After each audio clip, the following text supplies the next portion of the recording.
Iván, sí. Iván Chauquilaf, SECPRES.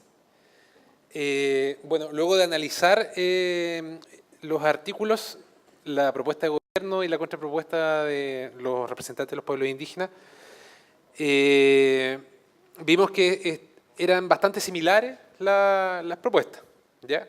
Eso es un punto de partida.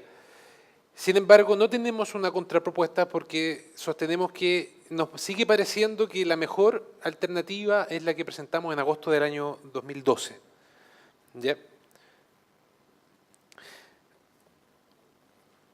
Sin perjuicio de eso, sería bueno que discutiéramos qué es lo que entendemos por afectación directa. ¿Ya? Nosotros, no está explicitado en el artículo, pero lo que sostenemos es que que el convenio habla de afectación directa de pueblos indígenas. ¿Ya? Eso es lo que gatilla la consulta indígena. Ese es el primer punto. El segundo punto es que el convenio hace una clara distinción de manera expresa entre afectación directa y afectación indirecta. ¿Ya? Entendemos que el primer inciso de nuestra propuesta describe en cierta forma lo que es una afectación directa en general, y en el inciso siguiente, que es el segundo, señala una serie de casos o de ejemplos en donde se produciría esta afectación directa, en donde sería esa es la naturaleza de la afectación directa de la que nosotros entendemos, que gatilla en la consulta. La propuesta de ustedes básicamente versa sobre los mismos casos y agregan un par de más, ¿ya? Y esos justamente son los que nosotros no hay un acuerdo en ese sentido.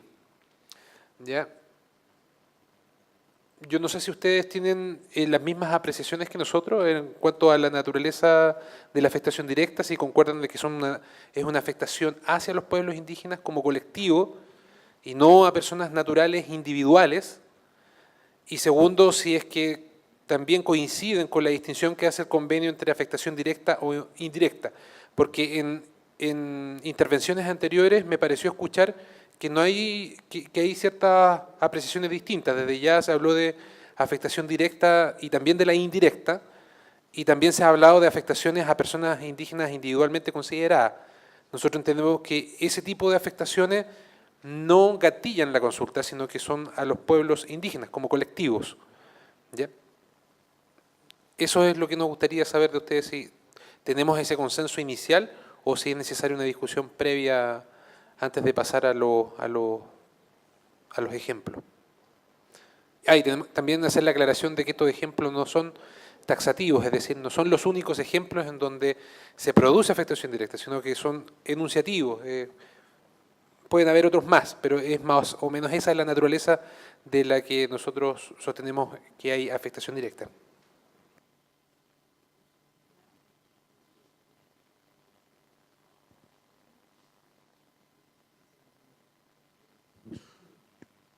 Muy bien, sí. ¿Cómo no? Francisco Carinado, Pueblo Mapuche. Discrepo en la parte donde se relaciona, usted dice que es como que lo afecten como pueblo.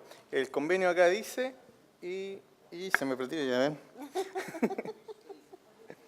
En el artículo 5, dice, al aplicar las disposiciones del presente convenio, leo,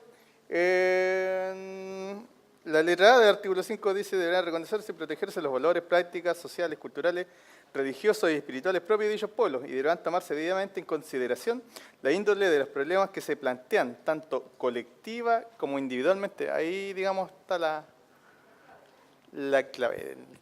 Eso.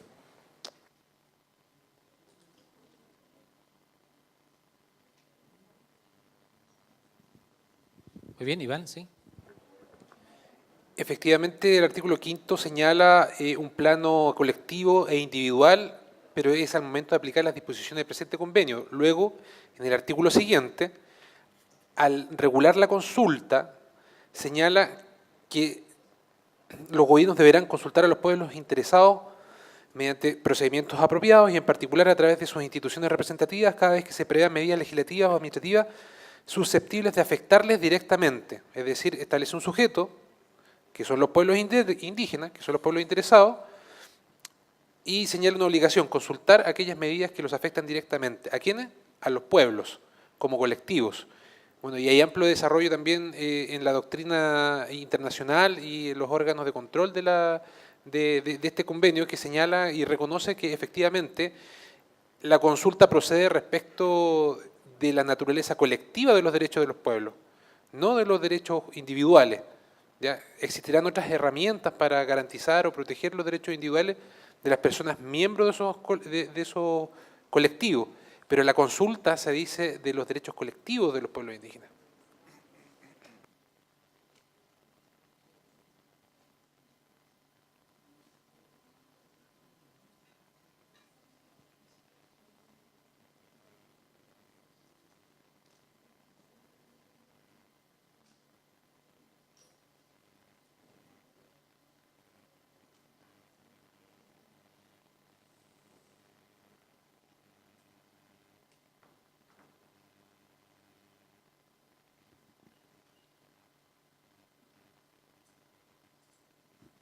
Estamos entonces viendo las diferencias, ¿no?, que hay entre ambas mesas.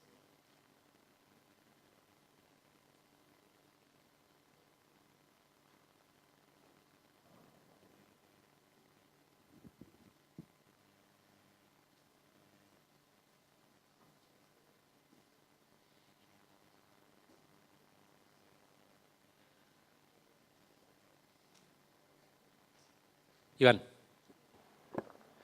Bueno, sin perjuicio de la discusión que tenemos en afectación directa, sí reconocemos que respecto de las medidas administrativas, y ahí enlazamos los tres conceptos que nos quedan por discutir, los más importantes, que las medidas administrativas que autorizan proyectos de inversión que por su envergadura producen una afectación tal que, sin perjuicio de que inicialmente es una afectación particular, produce sí una afectación en los pueblos indígenas en su calidad de tal.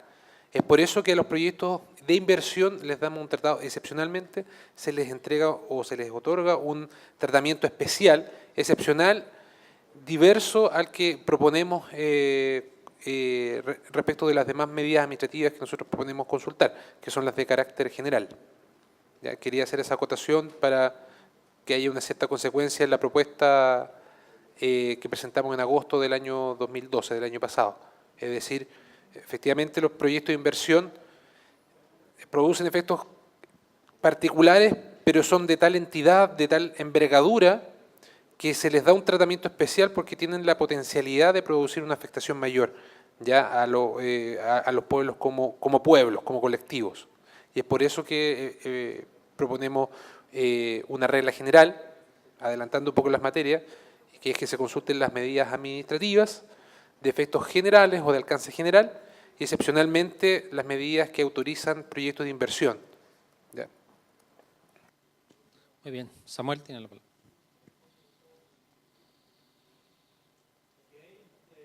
Tema que tiene que ver con la propiedad privada que habla la Constitución y que se regula, ¿no es cierto?, en el término individual. Entonces, ahí encontramos, por un lado, lo colectivo, ¿no es cierto?, que afecta a un pueblo, a una comunidad, pero ¿qué pasa, por ejemplo, cuando es una persona indígena en forma directa afectada y que tiene que ver también, y cabe, ¿no es cierto?, lo que es la propiedad privada? Entonces, ahí hay un tema, digamos, que hay que ver cómo se sale eso cuando se habla de lo individual y de lo colectivo, porque en ese término también se le afecta individualmente y en ese término también yo como ciudadano común y corriente puedo hacer derecho de mi uso particular, privado y me meto al bolsillo, como se dice, la comunidad. Iván Matías. Sí, Iván Chauquilaf Express. Efectivamente, ahí está el meollo, la médula de la discusión. Ya nosotros sostenemos y entendemos, y así entendemos también los comentarios que se hacen del convenio 169, que el convenio 169 está en un plano diferente, ¿ya? En un plano colectivo, de pueblo, no a nivel individual. ¿Ya? Y cuando quizás al señalar que no es, entendemos que no se debe rebajar el nivel al nivel del plano individual o particular, es justamente porque los derechos que establece el convenio no son para las personas individuales, sino que son para las personas agrupadas como un colectivo diferente. Es decir, la naturaleza de estos derechos es diferente. ¿Ya? Por eso se habla de derechos colectivos. Y no es solamente una distinción en el lenguaje, sino que tiene toda una connotación que tiene una riqueza bastante importante, ¿ya? Porque por regla general esta discusión no se dice respecto de los demás integrantes de la sociedad. Gracias al convenio 269 hacemos un ejercicio y ponemos la discusión en otro plano, ¿ya? Y toda esta discusión está en constante desarrollo internacionalmente. ¿Ya? Nosotros lo que entendemos es que esta discusión no está en el plano individual, sino está en el plano colectivo. Efectivamente hay ciertos costos, ¿ya? Porque quizá habían algunas expectativas, entendemos, de que este convenio iba a abarcar otros planos de protección. Pero nosotros, insisto, entendemos que el convenio fue dictado con otros fines, ¿ya? Para ser aplicado en un plano diferente. Y a eso queremos hacer énfasis. Muy bien, Matías y después Enrique.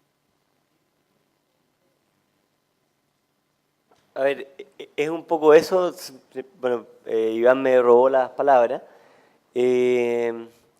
Nosotros lo que vemos es efectivamente ahí la diferencia. Y por eso, ahora, no significa que si una o dos o tres o cuatro personas sean afectadas y esa afectación no pueda producir afectación al pueblo. Lo que decimos es que necesariamente porque una persona sea indígena y se vea afectada como una persona natural, no necesariamente se subentiende que es una afectación indígena. O sea, puede haber una afectación a una persona indígena que pueda resultar en una afectación al pueblo indígena, ¿me entiendes? Pero no necesariamente porque, no sé, bueno, cualquier nombre, da lo mismo, pero sea afectado, ¿cierto?, en su calidad de ciudadano natural chileno, y él además es indígena, va a significar que esto es una afectación sobre el pueblo indígena, porque puede suceder que efectivamente esta persona sea afectada en su calidad de ciudadano natural chileno, pero no genere ningún tipo de afectación más que a esa persona en su calidad de persona natural. Eso es un poco la diferencia que nosotros estimamos. Ahora, sí puede suceder que una afectación a una persona produzca una afectación a un pueblo, o una afectación a 2, 3 o 4, pero ¿qué? Excepcionalmente, claro. Pero no es la regla que la afectación a una persona signifique la afectación al pueblo indígena en su conjunto.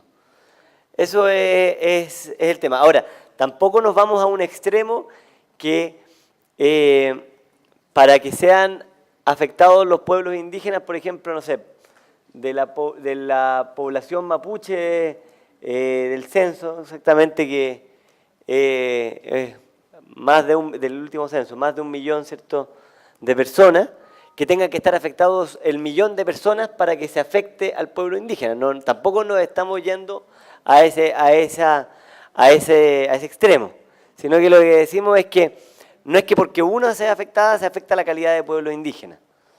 Eso es un poco en lo que está de alguna manera refiriéndose Iván. Por eso que nuestras interpretaciones, y quizás me quiero referir, a ver si podemos ir a la propuesta original, pero en la parte, bueno, a ver, y no lo voy a leer, pero voy a leer los ejemplos, y que quizás que con eso se entiende un poco más. Vamos para abajo a los ejemplos. Primero, porque nosotros, claro, reasentamiento de comunidades o grupos humanos indígenas, nosotros, ¿por qué creemos que ahí, claro, no está todo el pueblo indígena, puede ser solamente un grupo, ¿cierto?, una comunidad, pero obviamente por la relación que tienen los pueblos indígenas con su entorno, ¿cierto?, con el medio en que habitan, por la cosmovisión, eso hace que no sea afectado solamente, o sea, no porque sea afectado 3 o 4 personas o una comunidad de 10 o de 100 personas, no se afecte a los pueblos indígenas, sí se afectan porque es una relación distinta.